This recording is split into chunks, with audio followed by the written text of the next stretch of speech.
Bonjour, c'est le matin ici chez moi. Je viens de me réveiller. Là, je vais essayer un peu de parler de l'affaire Aska et Kevin. La famille Olangi contre la Sud-Africaine et puis la Zimbabwéenne que Kevin a escroqué. Parce que ce qui m'a choqué là maintenant, c'est qu'il vient vraiment de me choquer que un proche, vraiment quand je dis un proche, c'est l'un des fils, au fait, de Oban Inako, qui vient de m'affirmer que Kevin doit réellement à leur papa plus de 100 000 dollars. Et pour qu'il ne soit pas aux arrêts, parce que Oben Minako avait failli le faire arrêter le jour même du mariage quand il a appris qu'il était là à Kinshasa.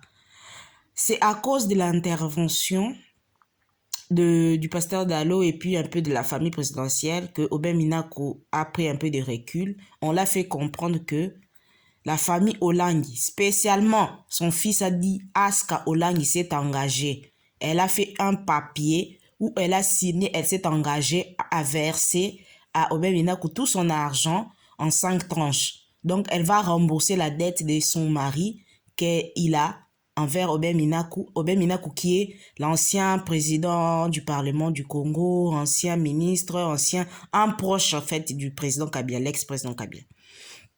Donc, il va verser l'argent en 5 tranches. Donc, c'est Aska qui s'est engagé à verser les dettes de Kevin, son mari escroc, Kevin Kasseya, ces dettes-là dont Oben Minako a failli le faire arrêter à Kinshasa, à Oben Minako. Mais moi, là où je suis choquée, cette femme, elle est une sorcière en fait. C'est une sorcière. Et puis, elle a pas l'amour propre de son propre corps, de sa vie ou bien du nom de sa famille, en fait. Et puis, elle n'a pas confiance en son Dieu. Comment tu peux t'engager dans un mariage où l'homme est escroc, l'homme escroque, il maltraite d'autres femmes, il escroque même les autorités de ton propre pays, il escroque tout ça.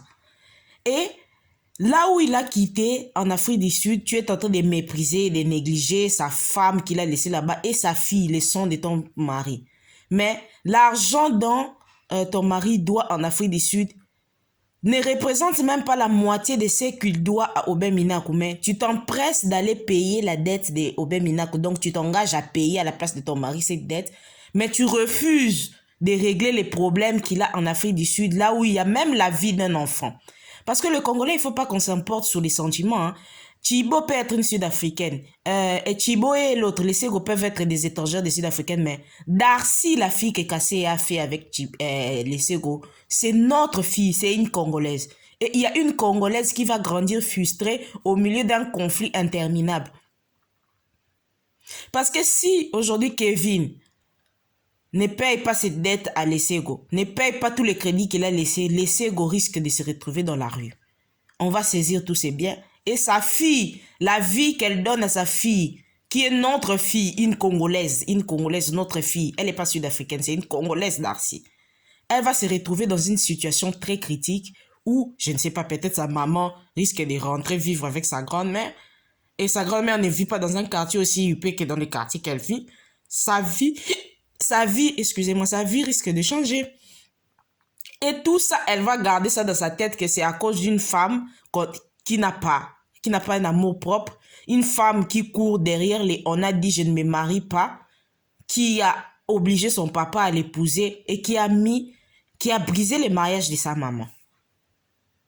Parce que moi, je trouvais ça très méchant. Oben Minaku, sa dette, c'est immense parce que c'est une dette, il paraît qu'il se faisait jouer pour les promoteurs immobiliers et tout ça, et tout ça. Donc, c'est une dette qui représente l'achat d'une maison. Donc, imagine-toi l'achat d'une maison, la dette doit être colossale. Mais la dette de l'Essego plus la dette de Chibo mélangée, ça ne fait même pas 50 000 dollars. Mais la dette d'Oben Minaku, c'est plus de 100 000. Mais Aska, tu t'engages à payer pour sauver Kevin. Donc, le Dieu que vous avez servi tant d'années dans votre église, l'église de votre maman, c'est un Dieu des escrocs, en fait. Parce que votre maman, si on s'en souvient bien, elle avait toujours des problèmes en justice où elle prenait elle dupait ses fidèles, elle les escroquait des parcelles, ça finissait toujours en justice. Si on se rappelle bien l'affaire Kitty, maintenant, où la femme de Kitty était chez maman, Langui a suivi et tout.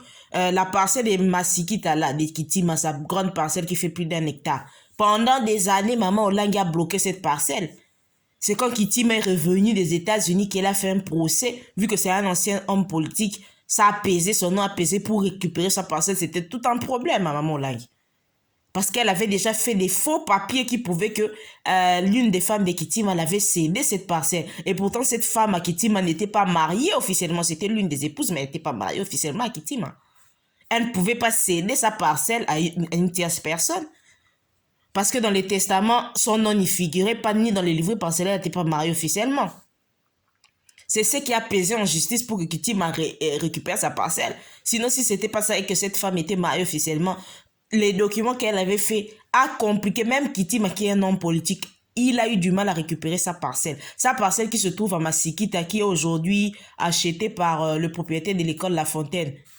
Monsieur Kachoba, oui. Ça appartient maintenant à Monsieur Kachoba qui a mis l'école La Fontaine. Il vient d'ailleurs de vendre ça. C'est triste, c'est triste, c'est triste. Vous êtes une famille des escrocs, c'est pour cela que vous acceptez facilement des escrocs dans votre famille. Moi, je suis choquée, oh. Je suis choquée. Donc, pour vous, pour que vous réglez ces problèmes avec les Sego, moi, j'encourage en tout cas les Sego à venir aussi à Kinshasa, contacter des politiciens comme Obem Minaku, de ces gens que Kevin a escroqués, pour qu'ils mettent aussi la pression pour que Aska s'engage aussi, comme c'est une fille sans personnalité. C'est une fille sans personnalité, il n'est tout là. Qu'elle s'engage aussi à payer aussi les dettes comme il s'est engagé à payer les dettes d'Obem Minaku, parce que c'est honteux. C'est honteux pour toi, madame. C'est très honteux. À moins que cette information qu'on m'a donnée soit fausse, mais je doute parce que la personne qui m'a donné cette information est de la famille du dernier, Obem Minaku, est de la famille du dernier. Donc, c'est un neveu, on peut dire un fils. Un neveu, c'est un fils. Que tu t'es engagé à payer en 5 tranches une dette de plus de 100 000 $ que ton mari a escroqué. Et puis, je me demande, ton mari, quand il escroque tout cet argent-là, il fait quoi avec? Parce qu'il n'a rien. Même les crédits de sa propre maison en Afrique du Sud. Bon, peut-être c'était pour acheter la maison en Afrique du Sud. Parce que les quartiers où il a acheté cette maison, il paraît que les maisons coûtent cher. Peut-être cet argent qu'il a escroqué, ben maintenant qu'il a payé une partie de la maison. Et puis il a payé ses dettes et puis je sais pas.